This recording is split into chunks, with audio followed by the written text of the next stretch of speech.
Սիրիահայ Հակոբ Տախանը 4 տարվա բաժանումից հետո հանդիպել է Սիրիայից Հայաստան տեղափոխված իր ընկերներին։ Բոլոր ընկերներս գրեթե գրնամ ասել հոս կախտեցին։ Հալեբեն հայ վատ էր որ պայմանները կախտեցին հոստեղը եւ իրենք կսեն թե լավ է պայմանները հոստեղը բայց ամեն մարդ իր կարողության համեմատ գրնակալ կամ չի կալ։ Հակոբը Երևանում էր իբրև համահայկական խաղերի մասնակից։ Նրան թեև Հայաստանը շատ է դուր եկել, սակայն չի երկմտում Սիրիա վերադառնալ։ Անշուշտ բոլորս ալ մեր հայրենիքը շատ լավ կսիրենք, շատ կսիրենք մեր հայրենիքը Հայաստանը, բայց ինչպես որ գիտեք մենք մեծած ենք Հալեբի մեջ, Սուրիայի մեջ։ Ուզենք իդ վերադառնալ, ուզենք իդ մեր քաղուտը բահել Հալեբի մեջ, որովհետև ինչպես որ գիտեք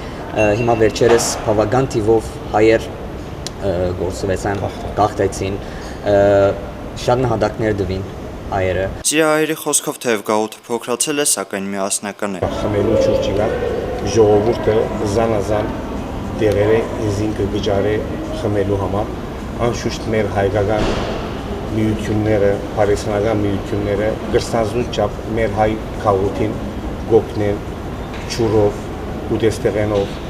նյութականով։ Երիտասարդներն անհամբեր սպասում են պատերազմի ավարտին։ Հիշեցնենք, որ մոտ 16 օր Հալեպը զրկված էր ջրից եւ էլեկտրաէներգիայից։ Այն նոր սկսել է վերականգնվել։ Քաղաքում շարունակվում են բախումները։